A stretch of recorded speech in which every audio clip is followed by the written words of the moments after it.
I think if you look at the statements by individual Fed governors, what they're saying is that they can't count on the political establishment in the United States to control spending. And as a consequence, that inflation, if it's going to be dealt with, needs to be dealt with by the Fed. That the only instrument that the Fed sees available to taming inflation is an increase in interest rates. I believe that the strength in the economy and confidence in equities markets, debt markets, and the economy is strong enough that the Fed can and will increase the interest rate at least twice more. The Federal Reserve decided to pause its interest rate hikes in June after implementing 10 consecutive increases since the previous March. However, many Fed officials are now indicating that interest rates may go up again in the near future. Most economists anticipate that the rate increases will lead to at least a mild recession. In an interview with David Lin, Rick Rule, CEO of Rule Investment Media, predicted that the Fed will likely raise interest rates at least 2 times in the future to tame inflation. Federal Reserve Chairman Jerome Powell recently expressed his expectation of multiple interest rate increases in the future, possibly at an aggressive pace. Rick Rule suggests that speculators consider the possibility of a soft landing engineered by the Fed through rate increases to counter the erosion of purchasing power. The Consumer Price Index increased by 0.1% in June, the smallest increase since March 2021. This resulted in an annual inflation rate of 4%, down from 4.9% in April. Rule has argued that the CPI is a flawed measure of inflation.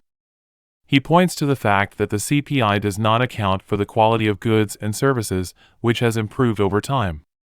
As a result, the CPI may underestimate the true cost of living. Let's watch snippets from Rick Rule's interview, but before getting into the video, make sure to subscribe our channel and give this video a thumbs up. The credit markets are saying we have a recession coming. I mean, pretty clearly, the Treasury markets suggest that there's a recession coming. They also talk to, in a very different sense, the funding strategy of the U.S. Fed, which has been to issue shorter-term obligations, meaning that the Fed has begun to crowd other borrowers out of the short-term market, which is one of the reasons why interest rates in the very short-term market have gone up. I think this is a mistake on the Fed's part, by the way, but the Fed doesn't much care what I think. I think that speculators in natural resources, and in particular precious metals, need to consider the possibility, however remote, that the Fed will engineer a soft landing, that the relative strength in the economy will continue, but it will be muted to the extent that the deterioration in the purchasing power is less relative to the increase in interest rates, which is to say that we return to a real rate of interest. One of the things I really want to talk about in Boca Raton to people is that the measure that most people, including your government and my government, use to measure inflation is something called the Consumer Price Index, which I would argue is fraudulent. Looking at the CPI as a cost of living index is a mistake for many reasons. One is hedonistic adjustments, which is to suggest that although apartments rents have gone up, that apartments are nicer places to live. It doesn't matter because you can't rent an unnice apartment anymore. So the impact on a person, while it's hedonistically adjusted, isn't real relative to that person's budget. The second is that when it suits them, the big thinkers don't include food and fuel in the cost of living. But the oddest thing about that is that the CPI doesn't include the cost of government or tax. The cost of government on the average Canadian or American household is greater than food, shelter, energy, and transportation combined. Now, David, I guess if I didn't have to pay the tax, I wouldn't complain quite so much about the index, but that's not on offer. I suspect, and I'm an old cheapskate, I have everything I need. I don't buy much.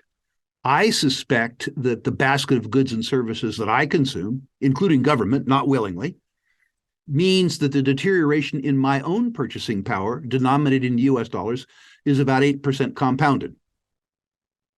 So I'm being asked to give the US government money in the US 10-year Treasury, the benchmark savings and investment asset worldwide, and they propose to pay me something like 4% in a currency where I believe my purchasing power is decreasing by 8%.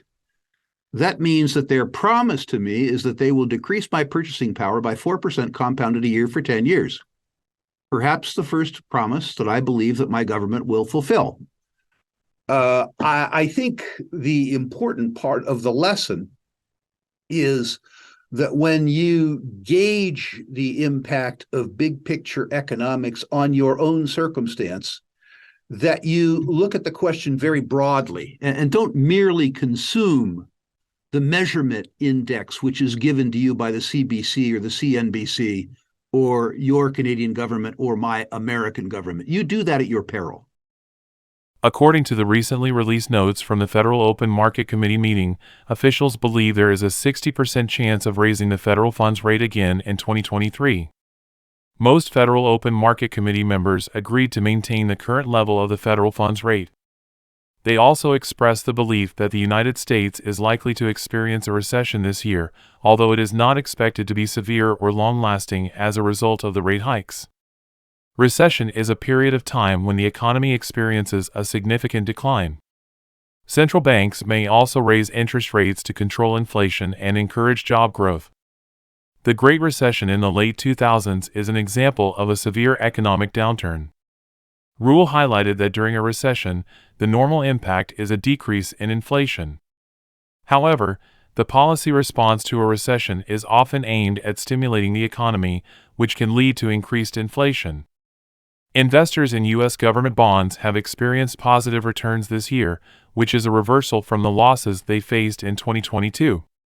The higher income generated from bonds has provided a cushion against market volatility, especially if the Federal Reserve decides to raise interest rates again. Previously, the bond market suffered as the Federal Reserve rapidly increased rates to combat high inflation levels. Rule also believes increased interest rates can lead to lower bond prices and higher borrowing costs. Rule warns that the next 10 years may be less favorable. We will encounter more volatility in the coming years, which may be unfamiliar to many investors. Let's watch Rick Rule's interview with David Lin. I think the normal near-term impact of a recession is declining inflation. I think the policy response to a recession would be highly inflationary. I think that the problem with the increased interest rate will come in devastating the long bond market.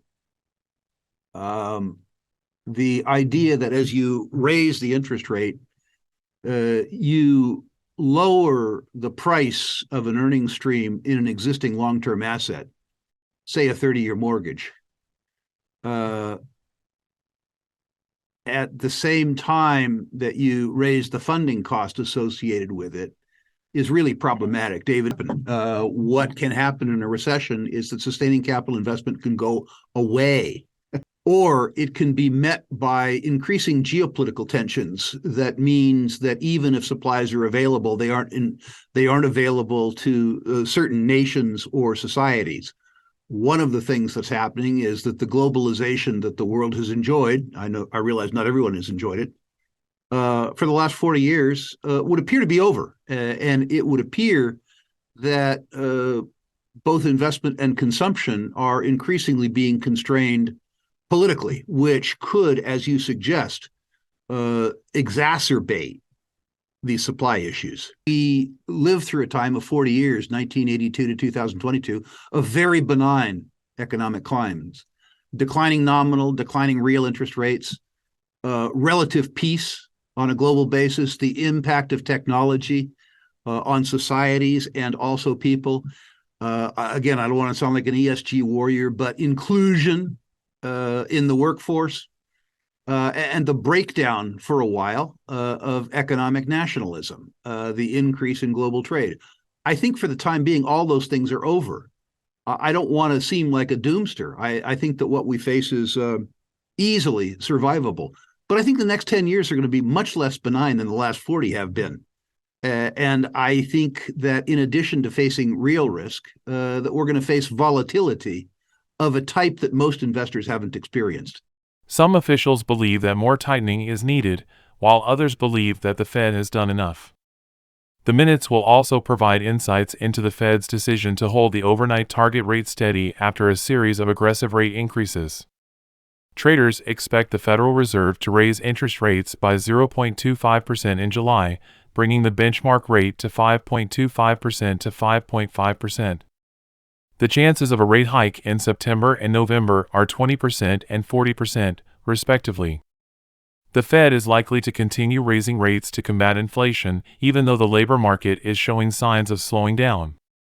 With the Federal Reserve expected to raise interest rates in the near future, what are your thoughts on the potential impact on the economy?